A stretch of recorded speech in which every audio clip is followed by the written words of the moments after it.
Coast to Coast podcast brought to you by the Lines and Play Picks, coming to you from the West Coast. Josh Lander, joined as always by my counterpart on the East Coast, Nate Weitzer.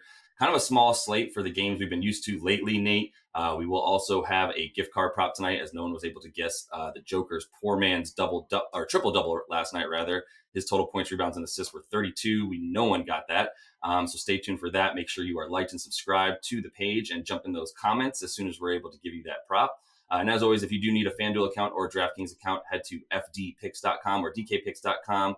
Find all those local listings in your area, including what we're about to drop on you for tonight, Nate, this NBA slate for the 18th. 6 games on the slate and big spreads we got here. The Jazz up to minus 11.5 at the Wizards. The Thunder are plus 7 at the Hawks. The Magic now creeping down to plus 5 at Knicks. Wolves plus 10 holding steady at the Suns. The Pelicans and Blazers are in a toss-up as they go for the second time in 3 nights. And then the Hornets, after getting blown out in Denver, are plus 8 at the Lakers. Josh, how are you playing this one? This is one of those slates, Nate, where I don't love everything I see, or pretty much anything I see. But I think we can find some value with either player props, other form of props, or even combining a few of these giant spreads and either teasing them down or maybe taking a couple money lines. So I'm going to start with that Washington-Utah game. When I look at that game, I'm still a little bit wary of Utah and how they're going to perform in the second half, even though they were able to handle the Celtics. They did allow the Celtics to shoot about 46% from the field, so their defense is still struggling a bit. And they, even though they kept the C's to 109 without Kemba. The place in this game that I'm looking for some value is honestly in the rebounding margin. That's where you see a big disparity between these two teams. Washington is 4th worst in the NBA in terms of overall in their rebound percentage and in their offensive rebound percentage. They just don't really crash the offensive boards. So I look for Rudy Gobert to be able to get some rebounds. It's a big prop tonight. If you want his boards, you can get them at 16 rebounds for Gobert plus a Utah win on the money line. That does get you plus 230. I know 16 boards is a lot, but Washington doesn't shoot a ton of threes. So for a big man to be able to get a lot of rebounds, you're looking for 2-point field goal attempts. And that's what Washington does, at the rate of the 8th most in the NBA. So there's some things there that I can find. And then also, Joe Ingles has been finding about 30 minutes a game recently in the last 10 or so, averaging about 3+ on 7 attempts. So Washington does not defend the 3-point well at all, about one of the bottom 5 in terms of giving up 3-point percentage to their opponents. So I think that's one place I'm looking, and I might tease that game down and parlay it with another one that I like coming up here that we'll talk about.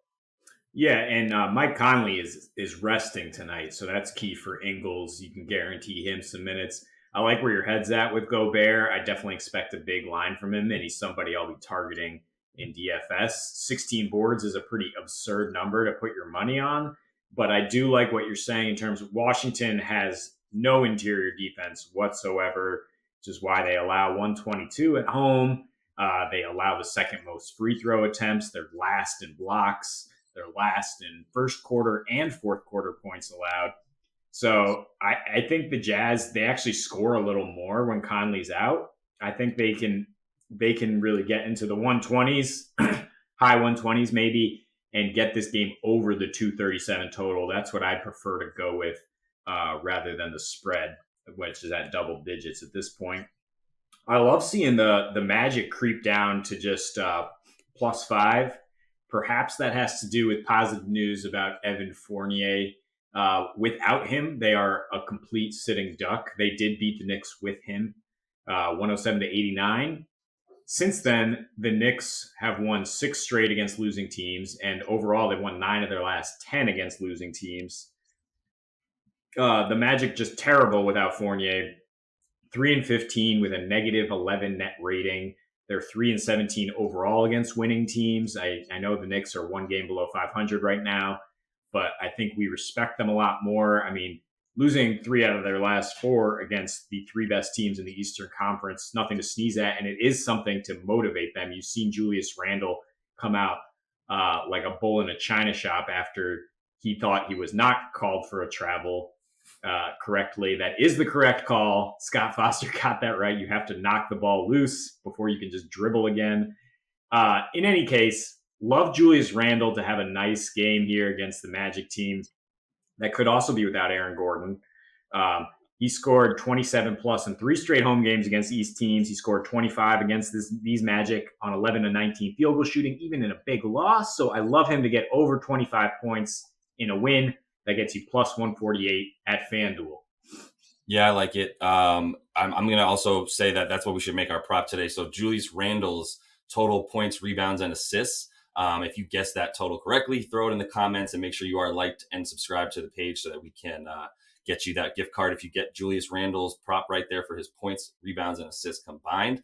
And I'm looking at him to score those 25 tonight against Orlando. It's going to be one of those ugly muck it up games in that Eastern Conference, but I'll be watching to see if the Knicks can maintain their stranglehold on a playoff spot. So the next game I'm looking at, Nate, and the one that I think I will parlay with that Utah-Washington game in some way or shape or form, or at least combine it, is the Atlanta game hosting OKC. I'm scared of the feisty young Thunder. They're actually 2-2 since the break. They've actually decided to play a lot more young players. As we know, Poku's getting in. Moses Brown at center is also looking pretty good for them as a young player. And guys like Al Horford have taken a little bit of a back seat in terms of minutes. So, there is that sort of wild card of what am I going to get from these young guys as they come out? And they're facing a Atlanta team that's trending in the right direction, that so far can justify its firing of Coach Lloyd Pierce and has Nate McMillan back, as the head coach now. He hasn't lost since he's been on the sideline. And this is the last home game for them before they start a big long 8-game West Coast trip. I do like them to be able to handle the Thunder, but I don't know that this game won't necessarily go back and forth. I think one thing you can look at is the total. Atlanta is still being undervalued as a pretty good defensive team. They've upped their defensive rating into the top 10 in the last 7 games or so. So I really like what I'm seeing from them defensively. I think I'm going to go under the 226, I believe it's a 226 and a half now spread for that game, or the total there. And if you like the tease, as I was mentioning, I might tease Atlanta down to -2 and combine that with Utah, teasing them down to -6.5, getting them about even money on those two teams. And if you really just want to play the money line, Nate, this is one of those nights where I'm scared of everything. Like we said, money line, both those games still get -188 on your money. I think both the Hawks and Jazz are good to win tonight. Yeah, and I know you like Trae Young to have a nice game with Lou Dort out. So keep an eye on his player props. They're not up yet, but should be and could have some spicy ones there. Speaking of which, that's what I'm targeting in the Lakers Hornets game. Not necessarily trusting the Lakers to cover 8 points at home. They have not been consistent in the first half. However, they have come out of the All-Star break looking renewed and rejuvenated. As we basically predicted, LeBron is going full bore for his MVP campaign and trying to get his team shaped up before the playoffs. They are the 4th best 3-point shooting team. They average the 3rd most assists, and they're scoring 123 in those 3 wins out of the break. Whereas the Hornets, yes, they've handled bad teams, but they have 3 losses against winning teams in their last 8. Both of those losses by 9+ points, including a blowout in Denver last night. That's got to be tiring, going from Mile High, getting on a plane, flying to LA. You look at the over for them on the road, it's hit in 10 straight. 10 straight since LaMelo Ball basically took the reins. Even the Lakers, you got to like that a little bit at 226. I think the Lakers are ramping up their pace. And the way the Hornets are giving up the most assists per game and second most threes per game, I expect LeBron to be able to get in the lane, spray it out, and for the Lakers to hit their threes and continue their kind of scoring streak. So I love the over. And if looking at a win, I not only like LeBron to get over 10 assists, again, harping on those FanDuel player performance doubles, lucky person if you got an account there. LeBron 10 plus gets you plus 164 odds, and Kuzma to get 15+ points again, which he's done in 4 straight. He's actually averaging 20 points per game in his last 4. That gets you plus 152. Both of those are great odds, I think, on the Lakers win. Yep, I'm going to attack that over, as you mentioned as well. We told you yesterday before they took on the Nuggets and hit another over on the road that they do score a bunch more and give up a bunch more of the Hornets on the road. The thing that scares me here is I did like Denver last night, as they, I think, are the buzzsaw right now that you might run into, no matter how well you're playing. Denver's one of, if not the hottest team in the league right now. And then you've got, Charlotte, who I also, as you mentioned, they beat up on bad teams. They're not good against good teams. But 8.5 points still scares me. I think they're getting a little bit undervalued there against a Lakers team that is going to be missing its usual case of players on the bench tonight. Costas, Marcus Gasol, Markieff Morris, Alex Caruso might not play, and you've obviously still got AD on the bench. So yeah, look for LeBron to continue tearing it up. But 8.5 is even a spread that I might tease up with the Hornets. Get them at double digits, around 13.5. Add them to my existing tease that I mentioned with Utah and the Hawks, and see how that goes. Just have a little fun tonight on a small slate. I think that's what I'm looking at. And then just a quick hit for you, Nate. We've got another big spread with the Suns and the T-Wolves. But the Suns play really, really well against West Coast, Western Conference. They've won. I'm sorry. What's the stat here? They've won 8 in a row, I believe, against the conference. And covered in all those. Yeah. And covered, exactly. That's the biggest point there. They covered in all those. It is a decent sized spread, but I think you continue to beat up on a young Wolves team that doesn't bring it every single night anyway.